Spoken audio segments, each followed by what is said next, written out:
र trade union आन्दोलनमा प्रकाश सरले अघि भन्नुभयो, महासेवा प्रमुखज्यूले, वास्तवमा हामी विभिन्न ढङ्गबाट विभिन्न नामका ट्रेड युनियनहरू प्रति सञ्चालन गर्दाखेरिमा पनि हामी असाध्यै सहकारीबाट अगाडि बढ्नुपर्छ। केयुपिएलको प्रगति, केयुपिएलको उन्नति र केयुपिएलको सुधार, सुदृढीकरण, व्यवस्थाकीय सुदृढीकरण, संस्थागत सुदृढीकरण र कर्मचारीका पेशागत हक हितलाई पुरा गर्ने सन्दर्भमा चाहिँ हामी एकल युनियनको ढङ्गबाट अगाडि बढ्नु हुँदैन। हामीले सहकारीबाटै जानुपर्छ भनेर हामीले सहकारीको माध्यमबाटै केही उपलब्धिहरू प्राप्त गरियो। हामीले पनि चर्चा गर्नुभयो, प्रकाश सरले पनि चर्चा गर्नुभयो र म ट्रेड युनियनको एउटा पाटोमा म सक्रिय भए पनि मैले कुनै पनि ट्रेड युनियनप्रति चाहिँ मैले आक्षेप लाउने, उसले चाहिँ हेला गर्ने, मै हो भन्ने अथवा हामी नै हो भन्ने त्यस्तो स्वभाव चाहिँ मैले कहिले पनि त्यस कारण नै मलाई लाग्छ अघि मैले भने सबैको प्यारो भएर मैले यति यो सेवा अवधि 30 वर्षको मैले स्थायी सेवा अवधि पुरा गरेँ। 7 वर्ष गरेँ, करिब 37 वर्षको यो मेरो सेवामा मैले असाध्यै राम्रो सहयोग र साथीहरूले गर्ने सम्मान र साथीहरूका समस्याप्रतिको जिम्मेवारी के अरे कर्तव्यबोध र सामूहिक समस्या र सामूहिक सुदृढीकरणको जिम्मेवारी आदि इत्यादि कुरामा मैले कहिले पनि कमी प्रदर्शन गर्ने, त्यो मैले आफूले पनि मैले अनुभूति गरेको कुरा हो र ती मलाई त्यसो नै स्मरण रहिरहन्छ। र सहकारीमा रहिरहँदाखेरिमा ट्रेड युनियनहरूसँगै जाँदाखेरिमा व्यवस्थापनसँग कहिले तसल हुन्थ्यो, कहिले सहमति हुन्थ्यो, ती ट्रेड युनियनका एउटा प्रक्रियागत जाने कुराहरू र कतिपय कुराहरूमा चाहिँ हाम्रो असाध्यै डिस्कस हुन्थ्यो। तर डिस्कस हुँदै पनि हामी फेरि त्यसलाई छोडेर फेरि हामी ट्रेड युनियनको बाटोबाट फेरि यसलाई कसरी समाधान गर्ने भनेर फेरि छुट्टै ढङ्गबाट हामीले एउटा समाधानको बाटो खोजिन्थ्यो र जुन समाधानको बाटो खोज्दाखेरिमा हामीले त्यसलाई सफलता प्राप्त गरेका थियौँ। धेरै कर्मचारीहरूले त्यसबाट सुविधा प्राप्त गर्नुभएछ। अघि विनियम संशोधनको कुरा आयो, हामीले विनियम संशोधनमा धेरै कसरत गर्नु पऱ्यो। त्यो विनियम संशोधनमा हामीले महत्त्वपूर्ण कुरा गरेको के हो भन्दाखेरि कर्मचारीहरू सेवा प्रवेश गरिसकेपछि उहाँको वृद्धि विकासलाई चाहिँ निरन्तरता दिनुपर्छ र निरन्तरता दिने क्रममा चाहिँ कोही साथीहरूको चाहिँ वृद्धि विकास हुन्छ र कसैको हुँदैन भने पनि हामीले कुनै न कुनै एउटा बाटो खोलेर विनियमलाई अलिक ठुलो बनाएर त्यसलाई चाहिँ सबैले चाहिँ त्यो अवसर प्राप्त गर्नुपर्छ भनेर हामीले अपग्रेड व्यवस्था गऱ्यौँ। अपग्रेडमा चाहिँ धेरै साथीहरूलाई समेट्ने काम भयो। त्यसपछि अपग्रेडबाट समेटिसकेपछि फेरि केयुपिएलमा आएको त्यही पदबाट यहाँ आउनुभएका साथीहरू फेरि अपग्रेड भएको कर्मचारी साथीहरू बढुवा हुने कि नहुने भन्ने सन्दर्भमा त्यहाँ समस्या आयो र क्वालिफाइड हुँदाहुँदै पनि, योग्यता हुँदाहुँदै पनि कामप्रतिको इमान्दारिता, कामप्रतिको वफादारिता हुँदाहुँदै पनि केही साथीहरूको चाहिँ वृद्धि विकास विनियमले त्यो रोकेको कारणले अब विनियम संशोधन गर्नुपर्छ। फेरि हामीले यो दुनियाँमा यो नेपालमा कहीँ पनि नभएको 20 क राखेर योग्यता भएको कर्मचारी साथीहरू 9 वर्षमा, योग्यता नभएको कर्मचारी साथीहरूलाई पनि त्यो अवसर प्राप्त गर्नुपर्छ भनेर फेरि 10 वर्षमा स्वतः फेरि विशेष बढुवा हुने भन्ने व्यवस्था गरेर पनि धेरै कर्मचारी साथीहरूले त्यो राहत महसुस गर्नुभएको छ। एउटा सहायक लेभल कर्मचारी अफिसर हुनुभएको छ, अफिसर लेभल कर्मचारी त्योभन्दा माथि पुग्नुभएको छ, त्यही खालको जिम्मेवारी पनि प्राप्त गर्नुभएको छ। विनियमले अपग्रेड भएको कर्मचारी र विशेष बढुवा भएको कर्मचारीले माथिल्लो तहको सेवा सुविधा पाए पनि कामको जिम्मेवारी र उसको पद भनेको तल यो भनिरहँदा पनि हामी त्यसरी बढुवा भएका साथीहरूलाई पनि फेरि त्यही पदको जिम्मेवारी दिएर पनि हामीले कार्य सम्पादन गर्दै आएका छौँ। र केयुपिएलको जुन एउटा सङ्गठन क्रियाशील सङ्गठनहरूले मलाई अलि दुःख लाग्ने कुरा के हो भने हामी कर्मचारीका सुविधामा चाहिँ अलिक बढी केन्द्रित रह्यौँ, सुविधामा चाहिँ धेरै केन्द्रित रह्यौँ। कर्मचारी साथीहरूले कुनै पनि ट्रेड युनियनलाई गुनासो गर्ने ठाउँ छैन भन्ने लाग्छ मलाई, किनभने धेरै उपलब्धिहरू प्राप्त भएका छन् कि हाम्रा कारणले, हामी ट्रेड युनियनका कारणले, व्यवस्थापनलाई पनि हामीले कन्भिन्स गरेको कारणले। तर कुरा के भन्दा यो व्यवस्थापन के अरे यो संस्था खानेपानी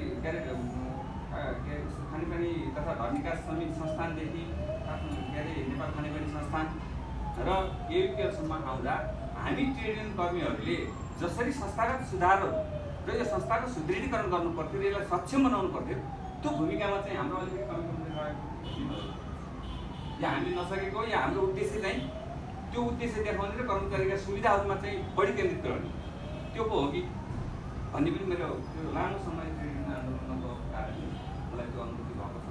यो संस्थालाई त्यसरी सुधार गर्ने एउटा लक्ष्य उद्देश्यका साथ हामी अगाडि बढेका छौँ।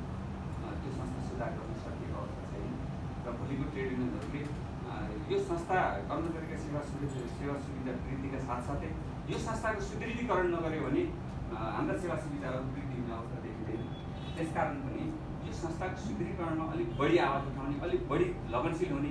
यो संस्था सुधार भयो भने त अटोमेटिक सुविधाहरू त्यतिकै बढ्छन् नि। अहिले हेर्नु न टेलिकम अरू के अरे बिमा संस्थान टेलिकम अनि त्यसपछि नागरिक लगानी कोष भनौँ, सञ्चय कोष भनौँ है, त्यहाँ चाहिँ त्यो संस्था आफै सक्षम थियो त्यहाँका साथीहरू सुविधा गराउनु त। हामी चाहिँ संस्था सुदृढीकरण कुराहरूमा चाहिँ ध्यान नदिउँ, तर सुविधा मात्रै खोज्ने गर्दाखेरिमा चाहिँ कतै त्यो संस्थाले सुविधा हाल्न सक्दैन भन्ने चाहिँ मलाई लागेको। त्यसैले आगामी दिनमा चाहिँ ट्रेड गर्ने साथीहरूले त्यसलाई बुझ्नुपर्छ, विचार गर्नुपर्छ भन्ने लाग्छ। चाहिँ नेपाल पुलिस संस्थान हुँदाखेरिमा नेपाल सरकारले सबै खसाइ त्यो अहिले सकेपछि हामी आफै कमाउने र आफै सुविधा लिने स्थितिमा पुगेको। सेयरबाट निकाल्नु भएको, ऋण क्षेत्रबाट पनि सेयर लगानी भएको र अन्य नगरपालिका नेपाल सरकारको सेयर लगानी थाहा भयो।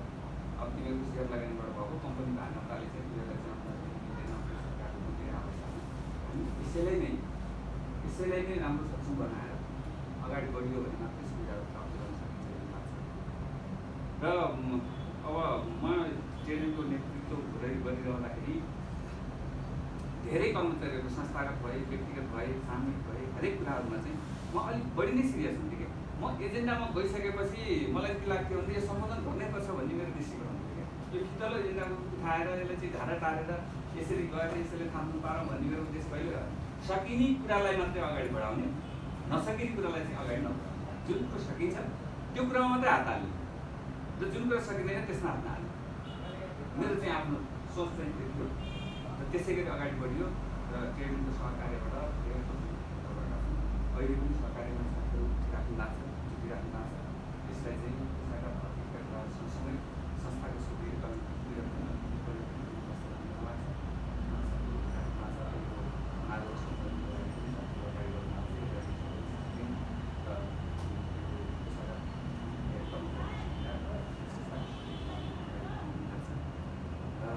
मलाई साथीहरूले जसरी त्यस्तो सम्मान गर्नु, एकछिनको पेट नगरेर महासभा अन्तर्गत रहेका साथीहरू जसरी सम्मान गर्नु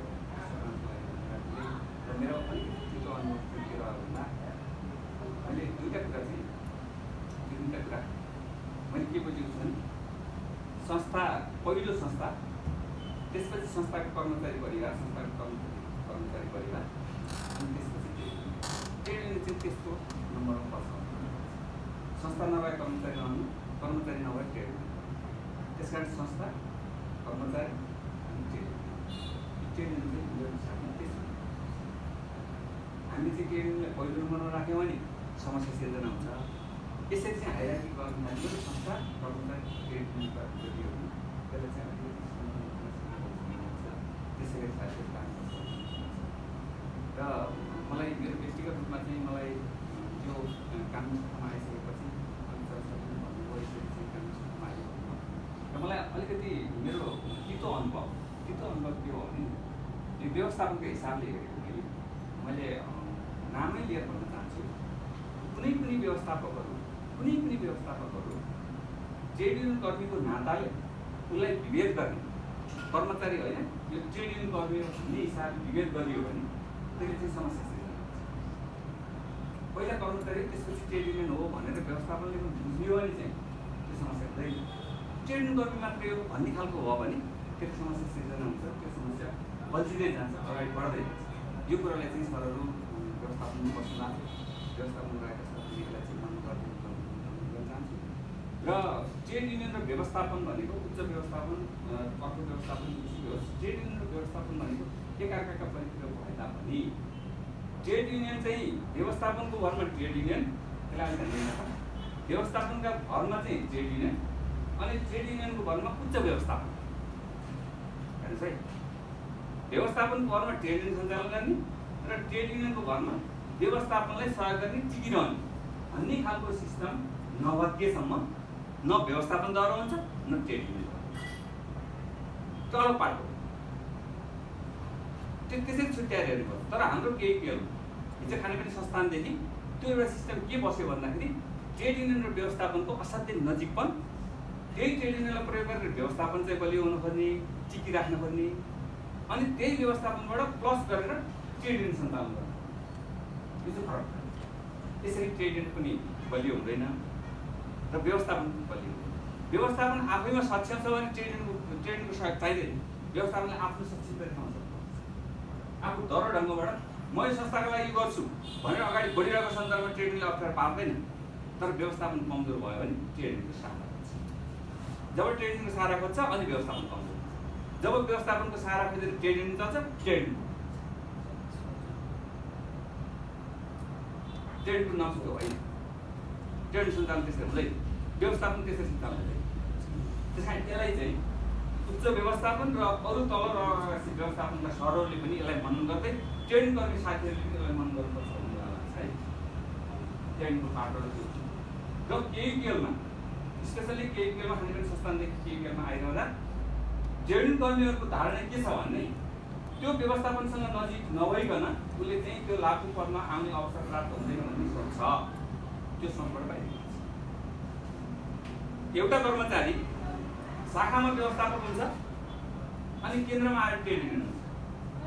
कसरी?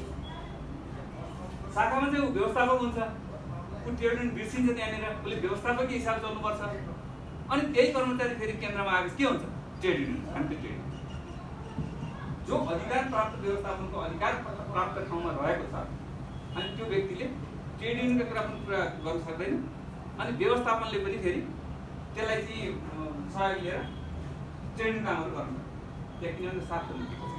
जहाँ निस्वार्थ हुन्छ त्यहाँनिर चाहिँ हामी बलिया हुन्छौँ, ऊ पनि व्यवस्थापन बलियो हुन्छ, ट्रेड युनियन बलियो हुन्छ। जहाँ स्वार्थ लुकेको छ, स्वार्थ लुकेको दुइटै आउँछ। यसलाई चाहिँ मनन गर्नुपर्छ भन्ने लाग्छ है।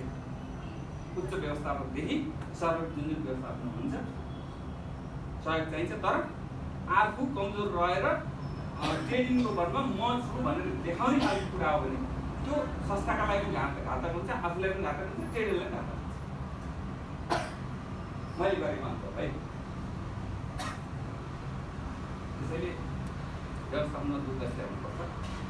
मलाई दुःख लागेको कुरा के भन्दा म जब कानुन शाखामा यहाँ आएँ, कानुन शाखामा आइसकेपछि संसदले भन्नुभयो इन्टरभ्यू दियो।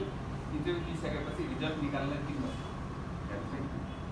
रुद्र सरको पालामा म यहाँ आएको, इन्टरभ्यू लिनुभयो एक कोठामा 6 जना इन्टरभ्यू लिने मान्छे, मन्त्रालयको सहसचिवदेखि लिएर बोर्डका सबै सदस्यहरू, कानुनको कानुन सल्लाहकार समेत लिएर 6 जनाले इन्टरभ्यू दिएर आइयो। आइसकेपछि रुद्र सरको विरुद्धमा चाहिँ यहाँ आउनु है रिजल्ट। त्यसपछि किरण सर आउनुभयो। अब किरण सरले के गर्नु? यो रुद्रको पाला ल्याएको, यसलाई कहीँ ल्याउनु भनेर अल्मलाइदियो। उता रुद्र गइसके, यतापट्टि अल्मा लियो। अनि कता कताबाट बोर्ड अध्यक्ष चाहिँ प्रयागलाल जोशीलाई समेत प्रभाव पारेर यो रुद्रको मान्छे भनेर लगाइदिएर हजुरको रिजल्ट नै गर्ने गर्दै गयो। नगरिसकेपछि बल्ल बल्ल बल्ल बल्ल बल्ल बल्ल अनि त्यो अन्त्य त गर्नै पऱ्यो भने प्रयागलाल जोशीलाई मैले पर्सनल कुरा गर्नु पऱ्यो। बोर्ड अध्यक्ष पर्सनल कुरा गरिसकेपछि बल्ल त्यो समूह परिवर्तन भइसकेपछि फेरि हामीले विनियम कस्तो बनायो भन्दाखेरि समूह परिवर्तन गरिसकेपछि 1 वर्ष चाहिँ उम्मेदवार हुन नपाइने भन्ने थियो। 1 वर्ष उम्मेदवार नपाइने भन्ने थियो। तर कुरा के भयो भन्दा मेरो पुरानै विनियमबाट चाहिँ समूह परिवर्तन भएको थियो। अनि हामीले संशोधन गर्दा हामीले नै सल्लाह गरेर गरे। अनि त्यो पुरानो विनियम चाहिँ एक्टिभ भएन। पछाडिको विनियम जुन संशोधित विनियम हो, संशोधित विनियम एक्टिभ भएन। भइसकेपछि फेरि मैले 1 वर्ष पढेँ। 1 वर्ष त मैले पढ्थेँ। त्यसपछि थापा सरसँग सामान्य कुरा हो, यही टेबलमा सामान्य कुरा ट्रेड युनियन कर्मीकै नाताले चाहिँ हामीले केही ज्ञापन पत्रहरू दिएका थियौँ। ज्ञापन पत्रमा अलिकति उहाँलाई चाहिँ सुनी शब्द परेको थियो। सुनी शब्द परिसकेपछि अनि मेरो बोर्डको गर्दै थापा सरले के भन्नु? विष्णु अर्यालको बोर्ड गर्नुपर्छ। मैले सुनेको यथार्थ विष्णु अर्यालको बोर्ड गर्नुपर्छ भने म हात काट्छु, म रहेछ विष्णु अर्यालको बोर्ड हुँदैन भनेर व्यवस्थापन चल्ने हो। यो कर्मचारीहरूको सेवा सुरक्षा र विकास त्यस्ता खालका व्यवस्थापन यहाँ आयो जसले यत्रो संस्था सञ्चालन गर्ने जिम्मेवारी प्राप्त गरेका थिए। एउटा कर्मचारीको वृद्धि विकास रोकेर चल्ने व्यवस्थापकले अनि यो संस्था कसरी हुन्छ? त्यस्ता व्यवस्थापकहरू अब नाम अबका व्यवस्थापन त्यस्ता पूर्वाग्रही ढङ्गबाट अगाडि नबढुन् भन्ने विनम्र अनुरोध हो। अब व्यवस्थापन चाहिँ यहाँ सबै हो, त उच्च व्यवस्थापन भएको बेलामा उच्च व्यवस्थापनको त्यो कार्यक्रम निभाएन। त्यसकारण धेरै अनुभवहरू प्राप्त गरेको छु र यो गर्ने क्रममा मेरो अफिसियल कामहरू जिम्मेवारी पुरा गर्ने सन्दर्भमा, ट्रेड युनियनका कामहरू अगाडि बढाउने सन्दर्भमा मैले जे जति गरेँ त्यसमा चाहिँ सबै म आफै पूर्ण पनि होइन, मैले मात्रै भनेर पनि हुँदैन र मैले गरेका कामहरू राम्रा कामहरूलाई चाहिँ यहाँले स्मरण गर्नु होला, साथीहरूले स्मरण गर्नु भएको छ। म एकदम खुसी छु, धेरै साथीहरूले गर्नुभएको छ।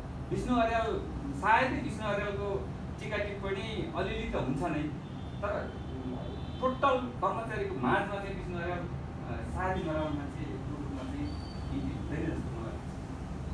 मेरो स्वभाव, मेरो शैली, मेरो सहयोग, मेरो निरन्तरता म पार्टीमा पनि त्यही नै हो।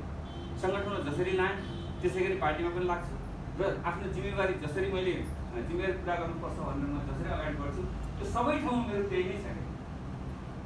काहीँ पनि मैले चाहिँ हल्का ढङ्गमा दिँदैन, त्यो ढङ्गले अगाडि बढेको। त्यसैले साथीहरू सरहरूले जसरी मलाई चाहिँ यो नासाका अन्तर्गत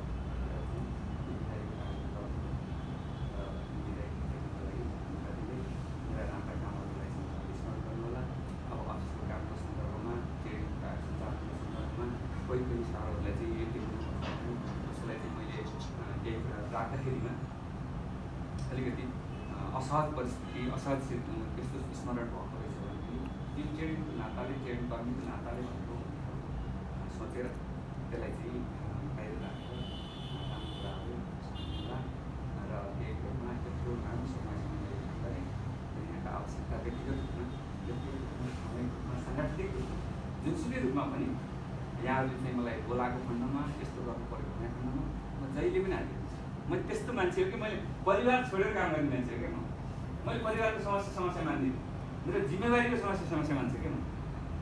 त्यसमा चाहिँ प्रकाश सर र म केही समय सङ्गठनको अध्यक्ष हुँदाखेरिमा उहाँले अघि पनि भन्नुभयो, वास्तवमा प्रकाश सर र म चाहिँ छुट्टै सङ्गठनमा हुँदा पनि प्रकाश सर र म यति सहकार्य, यति सुमधुर सम्बन्ध राखेर अगाडि बढ्थ्यौँ कि अरूलाई चाहिँ त्यो मन पर्दैन थियो। हाम्रै ट्रेनिङलाई मन पर्दैन थियो, प्रकाश सरको ट्रेनिङलाई मन पर्दैन। तर हामी के हुन्थ्यो भन्दा समस्याप्रति गम्भीर भएर समस्याको समाधान गर्नुपर्छ। र म यो वार्ताको टेबल भन्दा साथीहरूलाई भन्छु, ट्रेनिङ गर्ने साथीहरू धेरै हुन्न, हिजो पनि मैले निकै भाषण गरेँ, कति सम्झिनु थाहा छैन। तर वार्ताको टेबलमा अहिले मैले के महसुस गरेको छु भन्दा म्यानेजमेन्टको तर्फबाट वार्तामा बोलाउनु छ ट्रेड युनियनलाई। त्यो ट्रेड युनियनले के माग पेस गरेको छ, त्यो एउटा कागजको रूपमा पेस गरेको छ, त्यसको सम्बोधन कसरी हुन्छ भन्ने कुरो अध्ययनै हुँदैन। त्यसलाई कहाँ टेकेर कसरी सम्बोधन गर्ने भन्ने अध्ययन हुँदैन। तर म त्यसो गर्दैन। मैले यो माग राखिसकेपछि यसका समाधानहरू के हो, यसलाई दिने कति बाँडेको छ, यसलाई फुकाउनु कसरी सकिन्छ र अध्ययन गर्दाखेरि यो टेबलमा आउँदा सायदै मैले एउटा घटना भन्छु। रुद्र सरको जब त्यहाँबाट अदालतबाट मुद्दा फैसला भयो, मुद्दा हार्नुभयो, मैले यही टेबलमा थिएँ सुरेश तपाईँले रुद्र सरलाई फेरि चाहिँ पूर्ण फैसला नआएसम्म निरन्तर रहने भन्ने बैठकले, त्यही सञ्चालक समिति बैठकले निर्णय गर्ने आधार छ। तपाईँले हात स्वीकार गरिसक्नु भयो त, तपाईँले हात स्वीकार गरिसक्नु, स्वीकार नगरेको तपाईँ यो बैठकै राख्नु पर्दैन थियो, निर्णय नै गर्नु पर्दैन थियो। अनि त्यो अदालतबाट हारेको मान्छेलाई फेरि तपाईँ अलि पनि स्थापित गर्न चाहनुहुन्छ, कानुनले दिन्छ त्यो कुरा भनेर भन्ने मान्छे पनि थियो। तर त्यसले चाहिँ रुद्र सरलाई र सुरेश सरलाई त्यति बेला चाहिँ केही मान्छेले खरै सब कुरा गरेर हाम्रो विरोध गर्यो भने, तर यथार्थमा त्यो थियो। अदालतबाट फैसला भइसकेपछि फेरि त्यही मान्छेलाई चाहिँ पूर्ण फैसला नआएसम्म निरन्तर रहने भन्ने फैसलाको विरुद्धमा भएन। तपाईँ कानुन बाहिर जानुपर्छ सुरेश सरलाई भन्ने मान्छे हो कि जो सुरेश सर चाहिँ मान्छे सब थप्थर हुन्थ्यो। सुरेश सर त को हो आमामा त्यस्तो मान्छे। तर त्यसरी चाहिँ तर्कसङ्गत रूपमा कानुनलाई टेकेर कानुनी रूपमा कुरा गर्दाखेरि आफू कमजोर हुनु पर्यो। मैले रुद्र सरलाई चेक सही गर्नु मिल्दैन भनेको, तपाईँको चेक सही गरेर यो कर्मचारीले तलब खाँदैनन्, तपाईँ फस्नुहुन्छ, हामीले तलब पाउँला, तर सरले चाहिँ त्यो चेकमा सही गरेर तलब दिनु तपाईँ फस्नुहुँदैन भन्ने मान्छे हो। त्यसपछि ब्याङ्कमा सही गराएर तलब खाएको थियो। यदि मैले त्यो नभनेर रुद्र सर फस्नु त्यस्तो पनि हुन्छ क्या। त्यति बेला खरो भयो, म विरुद्धमा गएँ, तर यथार्थमा म चाहिँ सहयोग रुद्र सरलाई मैले भनेको तपाईँ चेक सही गरेर सही तलब खानै मिल्दैन, हामीले तलब खान्छ तर तपाईँ फस्नुहुन्छ भन्दाखेरि उहाँलाई के भयो भन्दाखेरि मलाई चाहिँ विरोध गर्यो भन्ने। त्यस कारण तर्कसङ्गत ढङ्गबाट अध्ययन गरेर टेबलमा उपस्थित हुनुपर्छ। लचिलो गर्न हसिलो गर्न ट्रेडिङहरू आउँछ नि आन्दोलन के अरे बार्तामा आउँछ नि एउटै ट्रेडिङको मत हुँदैन एउटाले एउटा हुन्छ अर्काले अर्को हुन्छ अर्काले अर्को हुन्छ व्यवस्थाले के गर्छ ट्रेडिङको मैले त्यसरी चलाएँ म त टेबलमा बसेर कोठामा बसेर सबलाई बोलाएर ल यो एजेन्डामा यसरी जाने भनेर त्यहाँ निर्णय गराएर मात्रै यहाँ उपस्थित हुनु तर आज छैन त्यसकारण ट्रेडिङ कमजोर एउटै ट्रेडिङका विभिन्न खालका भनाइहरू आउने विभिन्न खालका भनाइहरू नै आउने व्यवस्थापनलाई पनि सहज सजिलो अनि कर्मचारीको माग पनि पुरा नहुने संस्था पनि तर्फ आगामी दिनमा ट्रेडिङ सञ्चालनमा अब हामीले हुन्छ अरू साथीहरू पनि ट्रेडिङमा सञ्चालनमा हुन्छ भने यसलाई असाध्यै विचार गर्नु दुईवटा एउटा अध्ययन गरेर बार्ता नआउने एउटा ट्रेडिङको बलमा के अरे व्यवस्थापन र व्यवस्थापन ट्रेड यो चाहिँ एकाअर्काको परिवर्तन भयो भने यो चाहिँ छुट्टै पार्टो भनेर अगाडि बढियो भने मात्रै संस्था र कर्मचारीको सुधार हुन्छ त्यति भन्दै मलाई